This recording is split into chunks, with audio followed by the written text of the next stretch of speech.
ఓం నమో భగవతే వాసుదేవాయ. కార్తీక మహాపురాణం 29వ అధ్యాయం. అంబరీషుడు దూర్వాసుని పూజించుట.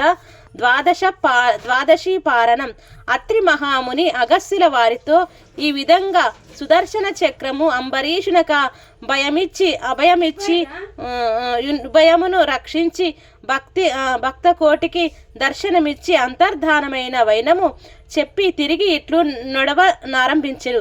ఆ తరువాత అంబరీషుడు దూర్వాసుని పాదములపై పడి దండ ప్రమాణాలు ఆచరించి పాదములు కడిగి ఆ కడిగిన నీళ్లను తన శిరస్సుపై చల్లుకొని, ఓ ముని శ్రేష్ఠ, నేను సంసార మార్గమందున్న ఒక సామాన్య గృహస్థుడను. నా శక్తి కొలది నేను శ్రీమన్నారాయణ్ణి సేవించాను. ద్వాదశి వ్రతము చేసుకొనుచు ప్రజలకు ఎట్టి కీడు రాకుండా ధర్మవర్తునుడై రాజ్యమేలుచున్నాను. నా వలన మీకు సంభవించిన కష్టమునకు నన్ను మన్నింపుడు. మీ ఎడల నాకు అమితమైన అనురాగముందుట చేతనే తమకు ఆతిథ్యం ఇవ్వవలయునని ఆహ్వానించి తిని. కాన నా ఆతిథ్యమును స్వీకరించి నన్నును నా వంశమును పావనం చేసి కృతార్థుని చేయుడు. మీరు దయార్థ హృదయులు. ప్రథమ కోపముతో నన్ను శపించినను మరలా నా గృహమునకు విచ్చేసి తిరి. నేను ధన్యుడనైతిని. మీరాక వలన శ్రీ మహావిష్ణువు యొక్క సుదర్శనమును చూచు భాగ్యము నాకు కలిగినది. అందులకు నేను మీ ఉపకారమును మరవలేకున్నాను. మహానుభావ, నా మనస్సు సంతోషముచే మిమ్మెట్లు స్తుతింపవలయునో నా నోట పలుకులు రాకున్నవి.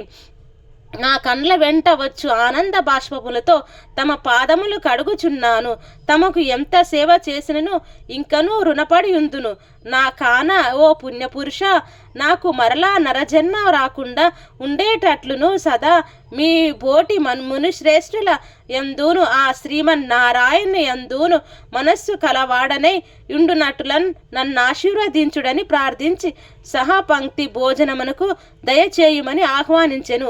ఈ విధముగా తన పాదముల పైబడి ప్రార్థించుచున్న అంబరీషుని ఆశీర్వదించి, రాజా, ఎవరు ఎదుటి వారి బాధను నివారణ గావించి ప్రాణములను కాపాడుదురో, ఎవరు శత్రువులకైనను శక్తి కొలది ఉపకారము చేయుదురో అట్టివారు తండ్రితో సమానమని ధర్మశాస్త్రములు తెలియజేయుచున్నవి.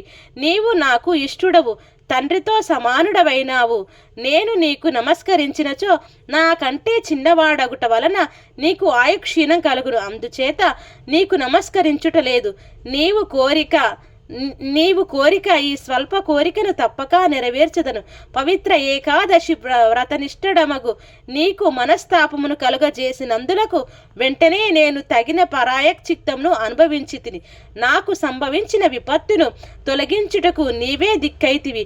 నీతో భోజనం చేయుట నా భాగ్యం కాన మరొకటి ఏగున అని దుర్వాస మహాముని పలికి అంబరీషుని అభిష్టము ప్రకారము పంచభక్ష పరమాన్నములతో సంతృప్తిగా విందారగించి అతని భక్తిని కడుగండు ప్రవేశించి అంబరీషుని దీవించి సెలవు పొంది తన ఆశ్రమమునకు వెళ్ళెను. ఈ వృత్తాంతమంతయు కార్తీక శుద్ధ ద్వాదశి దినమంబున జరిగినది. కాన ఓ అగస్త్య మహాముని, ద్వాదశి వ్రత ప్రభావం ఎంతటి మహత్యం కలదో గ్రహించితివి కదా. ఆ దినమున విష్ణుమూర్తి క్షీరసాగరమందున్న శేషశయ్యపై నుండి లేచి ప్రసన్న మనస్కుడై ఉండును. కనుకనే ఆ రోజు కంతటి శ్రేష్టమైన మహిమ కలది అనియు ఆ దినమున చేసిన పుణ్యము ఇతర దినములలో పంచదానములు చేసినంత ఫలమును పొందును. ఓ మనుజుడు కార్తీక శుద్ధ ఏకాదశి రోజున శుష్ణోపవాసముండి పగలెల్లా హరినామ సంకీర్తనములు గడిపి ఆ రాత్రంతయో పురాణము చదువుతూ లేక వింటూ జాగరణ చేసి ఆ మరునాడు అనగా ద్వాదశి నాడు తన శక్తి కొలది శ్రీమన్నారాయణకు ప్రీతి కొరకు దానములిచ్చి బ్రాహ్మణులతో కూడి భోజనం చేయునో అట్టి వాని సర్వ పాపములు ఈ వ్రత ప్రభావము వలన పటాపంచలైపోవును. ద్వాదశి దినము శ్రీమన్నారాయణకు ప్రీతికరమైన దినము కనుక ఆనాడు ద్వాదశి గడియలు తక్కువగా ఉన్నాయి. ఆ గడియలు దాటకుండటగానే భుజింపవలను. ఎవరైతే వైకుంఠంలో స్థిర నివాసం ఏర్పరచుకొని ఉండాలని కోరిక ఉండునో వాటి వారు ఏకాదశి వ్రతము ద్వాదశి వ్రతము రెండూను చేయవలను. ఏ ఒక్కటియును విడవకూడదు. శ్రీహరికి ప్రీతికరమగు కార్తీక శుద్ధ ద్వాదశి అన్ని విధముల శ్రేయస్కరమైనది. దాని ఫలితముల గురించి ఎంత మాత్రమో సంశయపడకూడదు. మర్రి చెట్టు విత్తనము చాలా చిన్నది అయినను అదే గొప్ప వృక్షమైన విధముగా కార్తీక మాసములో నియమానుసారముగా చేసిన ఏ కొంచెము పుణ్యమైనను అది అవసాన కాలమున యమదూతల పాలు కానీయక కాపాడును.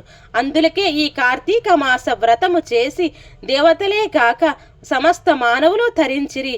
ఈ కథను ఎవరు చదివినను లేక వినినను సకలైశ్వర్యములు సిద్ధించి సంతాన ప్రాప్తి కూడా కలుగుతుంది అని అత్రి మహాముని అగస్త్యునకు బోధించి ఇట్లు స్కంద పురాణంతర్గత వశిష్ఠ ప్రోక్త కార్తీక మహత్యం అందలి 29వ రోజు పారాయణం సమాప్తం. సర్వం శ్రీ లక్ష్మీనారాయణార్పణమస్తు.